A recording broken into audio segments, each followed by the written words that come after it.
Hello good morning दोस्तों, कैसे हैं आप सब। आई होप आप बहुत अच्छे होंगे और अपनी पढ़ाई में व्यस्त होंगे। ये जो अपन टॉपिक पढ़ रहे हैं पुरातात्विक स्रोत, आज अपन स्टार्ट कर रहे हैं। उससे पहले अपन पुरातात्विक अपन ने स्थल पढ़े। तो स्थल में एक छोटी सी सारणी है, वो फिर मैं कभी छोटी सी क्लास लेके उसको कंप्लीट करा दूंगी, जिससे अपन को ये पता चलेगा कि किस काल में कौन कौन सी सभ्यता आती है। जैसे पूरा पाषाण, मध्य पाषाण, नव पाषाण, ताम्र पाषाण, ताम्र युगीन, लोहा युगीन, ये कौन कौन सी स्थल है। तो इसको अपन एक अलग से चार्ट के माध्यम से इसको अच्छे से कर लेंगे, जिससे अपना कन्फ्यूज़न नहीं होगा। ठीक है, आज अपन स्टार्ट करते हैं पुरातात्विक स्रोत। स्थल पढ़ लिया, अब अपन स्रोत पढ़ते हैं। अब देखिए, अभिलेख जो प्राचीन राजस्थान में भागवत या वैष्णव संप्रदाय के प्रभाव की पुष्टि करता है, तो वो कौन सा करता है? घोसुंडी अभिलेख करता है। कौन सा करता है? घोसुंडी अभिलेख करता है। अब देखिए, घोसुंडी शिलालेख, घोसुंडी कहाँ पे है? पहली बात तो ये पता होना चाहिए, चित्तौड़गढ़ से प्राप्त हुआ है। इस लेख में प्रयुक्त भाषा कौन सी है? संस्कृत है। लिपि ब्राह्मी है। और घोसुंडी का शिलालेख सर्वप्रथम भंडारकर के द्वारा पढ़ा गया राजस्थान में वैष्णव भागवत संप्रदाय से संबंधित सर्वाधिक प्राचीन अभिलेख है। इस लेख का महत्व द्वितीय शताब्दी ईसा पूर्व में भागवत धर्म का प्रचार, संकर्षण वासुदेव की मान्यता और अश्वमेघ यज्ञ का प्रचलन आदि से है। फिर देखिए, घोसुंडी शिलालेख कहाँ स्थित है? घोसुंडी है चित्तौड़गढ़ में। नेक्स्ट है, राजस्थान की संस्कृत प्राचीनतम अभिलेख कहा जाता है। किसको कहा जाता है? जो कि संस्कृत से और प्राचीनतम है, वो घोसुंडी शिलालेख को कहा जाता है, जो कि कहाँ है? चित्तौड़गढ़ में है। नेक्स्ट है, कौन सा अभिलेख महाराणा कुंभा के लेखन पर प्रकाश डालता है? तो महाराणा कुंभा के लेखन पर जो प्रकाश डालता है वो है कीर्ति स्तंभ प्रस्थिति। ये कब लिखी गई थी? 1460 में लिखी गई थी। इसकी व्याख्या देखिए, कीर्ति स्तंभ प्रस्तुति लेख महाराणा कुंभा की उपलब्धियों एवं उनके द्वारा रचित ग्रंथों का विशद वर्णन करता है। इस प्रस्तुति में चंडी शतक, गीत गोविंद की टीका, संगीत राज आदि प्रमुख ग्रंथों का उल्लेख हुआ है। इस प्रस्तुति में कुंभा को अभिनव भट्टाचार्य, हिंदू सुल्तान रायन, राणा रासो, छाप गुरु, दान गुरु, राजगुरु और शैलगुरु जैसी उपाधियों से पुकारा गया है। तो अक्सर ये भी पूछा जाता है कि किस प्रस्तुति में इनको इस नाम से पुकारा जाता है, तो वो कौन सी प्रस्तुति है? कीर्ति स्तंभ प्रस्तुति 1460। और इनके साथ साथ में जो इनका सन है उसको भी अपन को ध्यान करना है। नेक्स्ट है, कीर्ति स्तंभ प्रस्तुति की रचना किसने की थी? तो कीर्ति स्तंभ प्रस्तुति की रचना किसने करी थी? कवि अत्रि और महेश ने करी थी।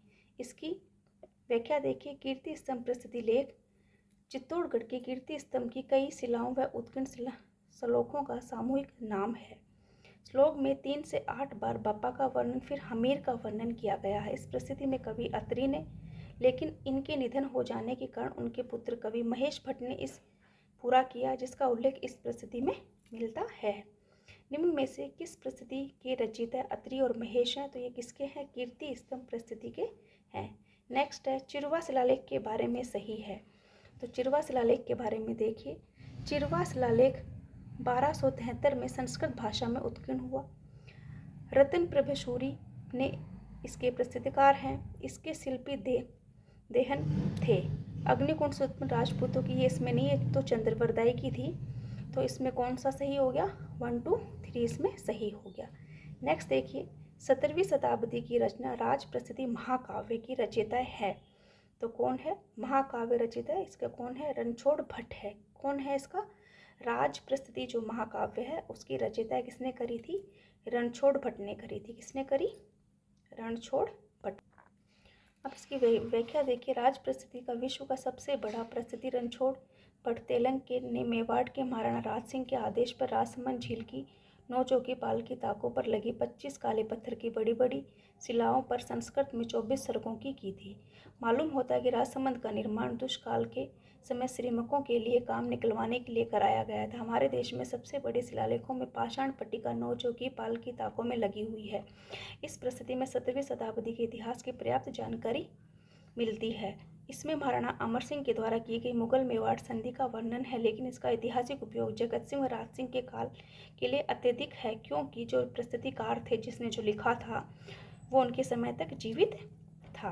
अब नेक्स्ट देखिए, देवी प्रसाद के द्वारा राजप्रसिद्धि किस भाषा में अनुवाद किया गया? तो देवी प्रसाद ने किया था उर्दू भाषा में किया था। फिर देखिए बिचौलिया अभिलेख किस वंश के इतिहास की जानकारी का महत्वपूर्ण साधन है? तो बिचौलिया किससे संबंधित है?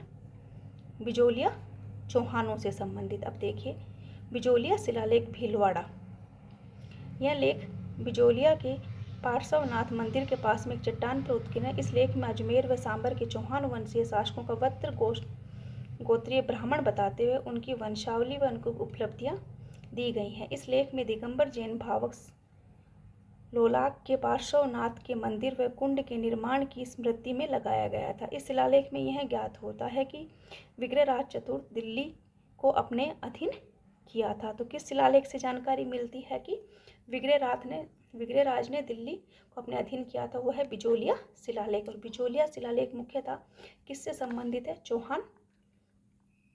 नेक्स्ट, वह कौन सा शिलालेख है जिसमें ज्ञात होता है कि विग्रहराज चतुर्थ ने दिल्ली को अपने अधीन किया था? तो वो कौन सा शिलालेख है? बिचौलिया शिलालेख है। नेक्स्ट देखिए निम्न में से कौन सा शिलालेख चौहान वंश की वंशावली के बारे में जानकारी उपलब्ध कराता है? वह बिचौलिया शिलालेख। किस शिलालेख में चौहानों को वत्स गोत्रीय ब्राह्मण बताया गया है? तो बी से बिचौलिया, बी से ब्राह्मण बताया गया है। बिचौलिया लेख के अनुसार सांबर झील का निर्माण किसने करवाया था? तो बिचौलिया शिलालेख के अनुसार सांबर झील का निर्माण करवाया था वासुदेव ने करवाया था। अब इसकी देखिए व्याख्या। बिचौलिया प्रस्तुति का रचयिता गुणभद्र था। तो जो प्रस्तुति का रचयिता कौन था? किसने लिखी थी? गुणभद्र ने लिखी थी।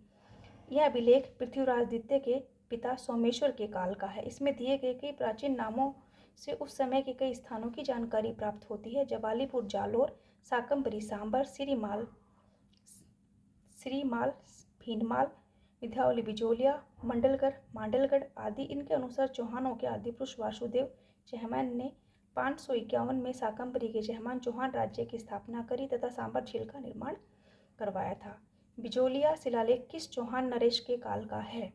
तो ये सोमेश्वर जो कि पृथ्वीराज चौहान के पिताजी थे। फिर है नेक्स्ट है प्राचीन शिलालेखों में से जालोर को किस नाम से जाना जाता था? तो जालोर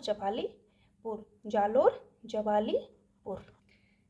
नेक्स्ट है रायसिंह परिस्थिति का संबंध किससे है? तो रायसिंह परिस्थिति का संबंध है बीकानेर के शासकों से है। देखिए इसकी व्याख्या।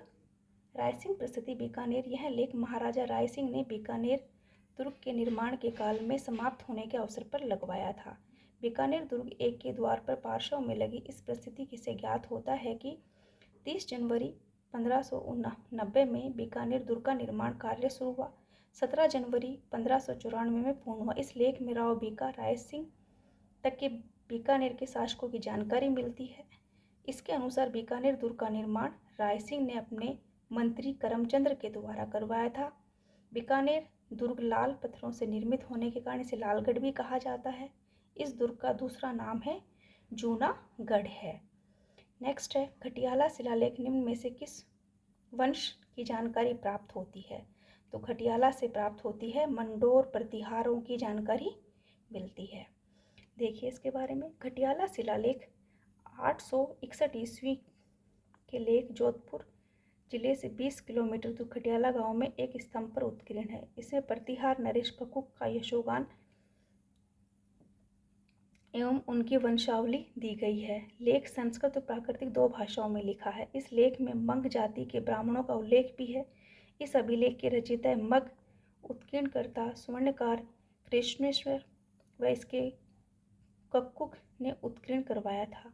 इसे शाक दीपीय ब्राह्मण कहा जाता है जो ओसवाल के आश्रित रहकर जीवन यापन करते थे।